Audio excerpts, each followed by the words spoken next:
반갑습니다. 김영윤TV입니다. 7월 16일 첫 영상인데요. 제가 이봉규 TV에서도 말씀드렸는데 지금 현재 7.23 전당대회가 뭐 진흙탕 싸움을 넘어서 이제 폭력 사태로까지 가고 있다. 뭐 총만 안 들었을 뿐이지 이게 무엇이 다른가 싶은 생각이 드는데요. 정말 우리가 무엇을 상대로 지금 싸워야 하는지에 대해서 잠깐 잊은 듯 합니다. 대통령실은요, 그 야당에서 올리는 탄핵 청문회가 위헌이고 불법적이라고 응할 수 없다라고 공식적으로 밝혔죠. 그리고 이런 위헌적인 것, 많이 보이는 이재명의 방탄에 대해서 이런 부분에 대해서 절대 타협하지 않겠다. 그리고 이렇게 뭐 불법적이죠. 위헌적이고 헌법에서 명시하고 있죠. 65조가 규정된 사유가 분명 있습니다. 직무집행에 있어서 헌법이나 법률을 위반한 때, 그런데 그때 탄핵의 소추를 의결할 수 있다라고 규정하고 있지만 이 야당이 주장하는 탄핵의 5가지 사유는 말도 안 되고 기가 찬 부분이죠. 이런 것들을 대상으로 우리가 똘똘 뭉쳐서 싸워야 하는데 지금 이 민주당의 이 폭거에 대항해도 돌파하기 어려운 이 시점에 이 당정을 파탄내는 후보가 들어와서 지금 현재 7.23 전당대회를 완벽히 부수고 있다라는 것, 정말 당원들의 냉정한 선택이 필요할 때인데요. 총 대신 의자를 들었습니다. 미국과 다른 게 없죠. 전당대회를 덮친 강성 유튜버라면서 아주 편파적인 언론에서 한동훈이라고 이야기를 하지 않고 원희룡의 지지자가 이러면서 워딩을 시작합니다. 그러면 내용에 대해서 전혀 이제 이해가 없으신 분들은 원희룡의 지지자가 의자를 들고 폭력을 행사했구나 하고 들어가는 상황. 그러나 사실관계는 따져보면 전혀 다른 부분이 있죠. 정말 총 대신 의자 들고 지금 현재 미국과 무엇이 다른가라고 묻고 싶은데요. 15일이죠. 천안 사태. 제가 천안 사태라고 했습니다. 윤석열 대통령께서 충남의 아들이다 라면서 민심을 호소하는 곳이기도 하고 굉장히 중요한 곳이기도 한데요. 여기서 몸싸움이 벌어졌습니다. 연설회장에서 한동훈의 지지자들은 다른 사람들 상관없이, 그러니까 뭐 쉽게 얘기하면 뭐 룰도 없고 그냥 마구잡이 식으로 한동훈만 연호함 있다. 한동훈 서병수 지금 현재 선관위원장이 나와서 한동훈 지지자들을 보고, 아니 자발적인 참여 맞죠? 동원된 지지자들 아니죠? 그러면 다른 후보들에게도 존중과 이 지금 토론회장, 이 합동연설회에서 조금은 규칙을 좀 지켜달라라고 얘기했더니 사퇴하라 한동훈 할 말이 없더라고요. 사실 그거 보면서 국민의힘이 물론 뭐 강성 지지자들이 다 있기는 하지만 어느 정도 우리가 예의라는 것을 지켜왔고 폭력성은 없었는데 왜 이렇게 됐지? 이런 생각이 들더라고요. 급기야 의자까지 집어 던지는 듯 폭력 사태가 발생했습니다. 지금 뭐 전후 상황을 보니까 한동훈 강성 팬덤이라고 하는 그분이 먼저 주먹이 날라갔고 거기에 뭐 의자를 들었다라면서 순서를 따지던데 순서 따질 필요 없습니다. 다 지금 상황이 정상이 아니다라는 거죠. 그래서 선관위에서 이번 폭력 사태에 지금 당사자 3명에 대해서는 앞으로 남은 전대 기간 동안에 출입을 금지했습니다. 공정 경선을 촉구하는 공문을 발송했는데 이미 정치 자체가 혐오 정치가 돼버렸고 이미 폭발을 했다. 그동안에 국민의힘에서 볼 수 없었던 모양새가 지금 드러나고 있다. 누구 때문일까? 저는 그렇게 생각해요. 한동훈이 비대위원장을 마치고 모든 책임은 내가 안겠다 하고 자숙이라고 그들은 인정하지 않겠지만 그래도 국민들 볼 때는 조금 쉬었다가 한 템포 쉬었다가 나와야 되는데 지금 다시 전당대회에 나왔다라는 것은 내가 책임을 지지 않아. 이번에 총선에 폭망에 대해서는 내 책임이 아니야. 그건 대통령실의 책임이야.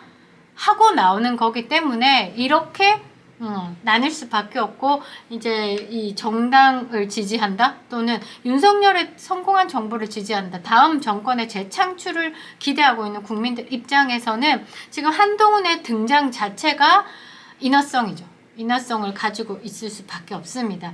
선관위가 이렇게 제동을 건다라고 해서 바뀔 건 없습니다. 보수를 개혁하겠다라고 하면서 좌파 세력과 함께 들어온 한동훈이 당내 화합을 저해하는 그 자체가 한동훈 후보라는 겁니다.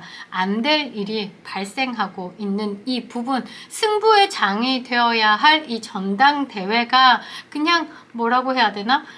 정책과 비전은 보이지 않고 폭력의 장이 되어버린 것, 이 부분 때문에 조금 가슴이 아픈데요. 지금 방송, 그 유튜브 방송에서 지금 돌고 있는 그 폭력건을 보면요, 한 3분 정도 되는 그 영상 안에서 매우 폭력적이다라는 것, 그 황경구라는 분이 지금 한동훈 캠프 안에 소속된 거는 아니고 한동훈 지지자로서 유튜브 촬영을 하시는데, 그 원희룡 후보를 지지한다라는 유튜버와 부딪힘이 있었고, 천안 사태를 끝내고 그 합동 토론회를 끝내고 따로 따라 나와 라고 해서 다시 이제 폭력을 행사한 부분, 굉장히 무섭습니다. 다 제압을 한 상황에서도 뒤통수를 갈기는 부분, 그게 분명히 문제가 됐고 아마 법의 심판을 받을 것이라고 보고 있는데, 이런 난투국 정말 꼴볼견이다. 그리고 이번 전당대회를 끝나고 나면 너무나 많은 먹잇감들로 민주당은 연일 공격해 올 것이다 라고 저는 보고 있습니다. 한동훈에게 당정을 파탄낼 후보 당대표로서는 정말 자격이 없다, 안 된다까지 말이 나왔고요. 보통 우리가 함께 이제 국민의힘의 승리, 또 앞으로 지방선거의 승리, 그리고 정권 재창출을 위해서 함께 마음을 가지는 국민의힘의 지지자들은요, 이미 한동훈 후보가 나온 부분에 대해서 불안감을 안고 있고, 당대표가 된다고 해도 그 불안감은 더 커질 것이라는 건 모두가 알고 있습니다. 그래서 지금 상황에서 가장 베스트한 시나리오는 한동훈 후보가 사퇴하는 것이 아닐까 보고 있는데요. 나경원 후보가 페이스북에 올린 글을 한번 읽어드리겠습니다. 정말 뭐 버릴 게 하나도 없는 글인데 이렇습니다. 한동훈 후보의 출마 자체에 엄청난 분열과 파탄의 원죄가 있다고 밖에 볼 수 없다.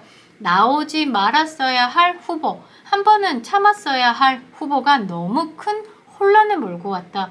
전당대회를 앞두고 한동훈 후보의 출마 여부가 관심을 모았지만 당 사정을 조금이라도 아는 사람들은 이번에는 쉬었으면 하는 생각을 많이 했던 게 사실이다. 또 총선 비대위원장 당시 이미 한동훈 후보와 윤석열 대통령과 관계는 회복 불가능한 불신과 갈등에 빠져 있었다. 한동훈 후보가 당대표가 되는 순간 우리 보수는 한 지붕 두 가족 따로 살림이 될 게 뻔해 보였다. 그렇죠. 당과 정이 하나가 돼서 이 야당의 폭거에 대항해도 정말 돌파하기 힘든 상황입니다. 똘똘 뭉쳐도 저런 생양아치 집단에게 얻어터지고 당하겠죠. 정말 희망이 없어 보이지만 그래도 뭉친다면 해결할 수 있을 거라는 희망이 있는데, 이렇게 당과 정을 파탄내고 지지자들에게 폭력을 휘두르는 힘을 쥐어준 한동훈 후보, 당선돼서는 절대 안 되겠죠. 정말 냉정한 판단이 필요할 텐데, 지금 이 선거전을 보면요, 한동훈 후보가 말하는 건 모두가 옳다, 뭐 총선의 패배에 대해서 용산의 책임이 크다, 이런 식으로 여론몰이를 계속하고 있고 많은 언론 매체가 도움을 주고 있는 건 사실입니다. 정말 이 사람 아니면 나머지 적 하는 게 가장 유치하게 돌고 있는 게 민주당이지 않습니까? 그렇게 해서 완성된 게 이재명의 1급 체제죠. 이렇게 한 사람만 맞아, 나머지는 다 틀려. 그러니까 지금 한동훈이 맞아, 총선을 이끌었던 한동훈이 맞아, 그러나 패배했어. 그러니 한동훈이 맞으려면 이 패배의 책임을 누구에게? 용산에게 돌려야지 한동훈이 맞는 게 되기 때문에, 그래서 지금 당과 정이 파탄이 나고 있는 겁니다. 민주당의 개딸 밴덤, 쪽가이만 안 들었을 뿐 한동훈의 한 딸들 못지 않다라고 봐야 되겠죠. 이렇게 극단적인 밴덤 문화가 국민의힘에게도 이식된 것은 이거는 우연은 아니죠. 왜냐? 한동훈이 정의당색을 가지고 있죠. 너무 뭐 좌파라기보다는 주변의 말들도 한동훈은 정의당이다.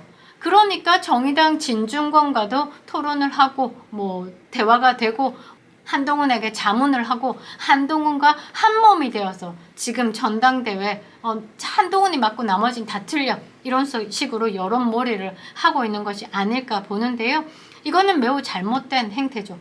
후보자들도 책임이 있습니다. 13일에 그 한동훈 후보가 경북의 한 당협을 방문해서 당원 간담회를 가졌을 때 이 한동훈 후보를 따라다니는 한동훈의 강성 팬덤이죠. 그 유튜버와 그 지역의 당원들 간의 고성이 오가기도 했습니다. 그 당원들이 최상병 특검에 대해서 뭐 특검에 재발의를 하겠다라고 했던 한동훈에게 그것은 윤석열 탄핵자락 깔기다, 그것에 대해서 잘못된 부분 어떻게 생각하느냐라고 하자마자 유튜버가 야 이게 간담회냐 무슨 청문회냐 잔소리하는 곳 아니다, 뭐 앉아라 그 어르신께. 그래서 그 지역 당원들이 뭐하러 왔냐라고 그 질타를 하니까 유튜버가 나 당원이야 당원, 그렇게 했을 때 그 좁은 공간에서 한동훈 그리고 한 측근들은 유튜버, 본인을 따라다니는 유튜버를 제재를 했었어야 되는 게 답이죠. 그러나 말 한마디 하지 않고 있다는 게 지금의 의자를 들고 던지는 상황까지 만든 거고 장외에 나와서 주먹다짐을 하게 만든 것이라고 봐야 되겠죠. 그리고 그 해당 영상을 본 한동훈의 후보자들은요, 그 지역구 의원을 향해서 개딸 못지않게 전화하고 협박하고 문자 폭탄하고 개딸의 그 쪽가이 팬덤이 한동훈에게도 넘어와서 그게 국민의힘에도 이전이 됐다라고 볼 수밖에 없고요. 제가 거기서 가장 놀랐던 화면은 이겁니다. 당협에 국회의원과 윤석열 대통령이 함께 찍은 사진들도 여러 개가 있었는데 그 사진을 가리키면서 다 윤석열 사진이다. 아니 그러면 지금 현재 대통령이 윤석열 대통령인데 당협에 윤석열 대통령 꾸미는 건 당연한 말 아닙니까? 우리 당이 보유하고 있는 대통령이고 우리 당에서 대통령을 배출시켰는데 그 당연한 말을 두고 윤석열 다 윤석열이다, 윤석열이랑 정치한다, 더러워. 그게 지금 전당대회에 한 후보를 지지한다는 유튜버가 방송을 할 일이냐라는 거죠. 이 정도의 문제가 있으면요, 한 측근들, 한동훈 후보도 뭔가 제재를 해야 되는 부분인데 두고만 있다라는 거죠. 그러면서 한동훈 후보님을 이따구로 취급하냐, 다 때려 부수고 싶다, 환영 플랜카드를 안 달았다는 이유로. 이 극성 한딸, 이 팬덤은 정말 그 개딸, 쪽가위 개딸과 결코 다르지 않다라고 보는데 이 자제가 필요합니다. 남은 기간 동안 자제가 필요합니다. 자제하지 않는다라고 하면 전당대회 후에도 오늘과 같은 상황, 의자를 던지는 상황, 그리고 한동훈을 향해서 배신자라고 하는 상황들이 계속 이어질 거고, 당내에 분란을 두고 있는 당대표라면 야당의 먹잇감과 공격이 매우 쉽죠.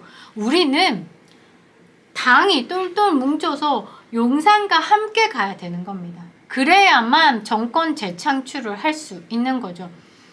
함께 가면 길이 된다라고 했던 한동훈 후보, 같이 가면 길이 된다라는 문재인, 어떤 분들과 함께 가는지에 따라서 그 길이 정말 아우토반이 될 수도 있고 그 길이 산길이 될 수도 있는 것이죠. 저는 한동훈이 함께 가는 사람들이 참 좋은 사람이었으면 좋겠습니다.